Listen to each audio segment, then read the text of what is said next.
আচ্ছা, তোমার কি মনে হয় আমার বাবা মা আমাকে রাস্তায় ফেলে রাখতো তার জন্য আমি এই জায়গায়? আরে আমার বাবা অনেক কষ্ট করেছে, আমাকে বড় করে তুলেছে। তুমি জানো আমার মা যখন আমাদেরকে ছেড়ে চলে গেছিল তখন আমার 10 বছর বয়স ছিল, আর তখন থেকে আমার বাবা আমাকে মানুষ করেছে, কোনোদিনও আমাকে মায়ের কমতি অনুভব করতে দেয়নি। আর আমি কি করলাম? আমি আমার বাবাকে গ্রামে পাঠিয়ে দিলাম। কেন? যাতে আমাদের সম্পর্কটা ঠিক থাকে। আর আমার বাবাও তাই চাইতেন, যাতে আমাদের মধ্যে কোনো ঝামেলা না হয়।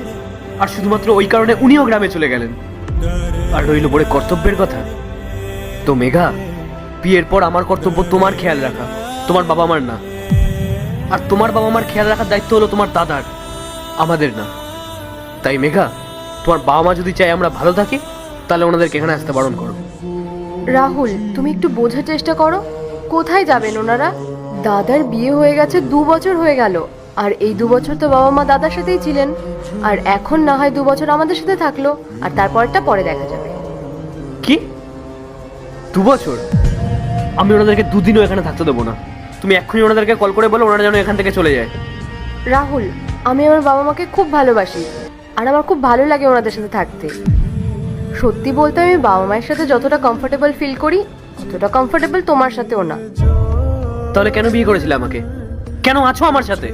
মেঘা, আমাদের বিয়ে হয়ে গেছে 3 বছর হয়ে গেছে, আর এই 3 বছরে আমি 3 মাসও আমার বাবার সঙ্গে থাকতে পারিনি। আর যাও বা উনি কিছুদিন আগে শহরে আসলো ওনার চিকিৎসা করানোর জন্য, তুমি ওনার সঙ্গে এমন বাজে ব্যবহার করলে যে উনি গ্রামে ফিরে যেতে বাধ্য হলো।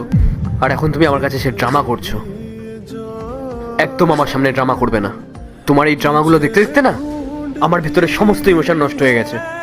তোমার জন্য আমি যেমন আমার ইমোশনগুলোকে নষ্ট করে ফেলতে পারি, তেমনই তোমার ইমোশনগুলোরও না আমার কাছে আর কোনো মূল্য নেই।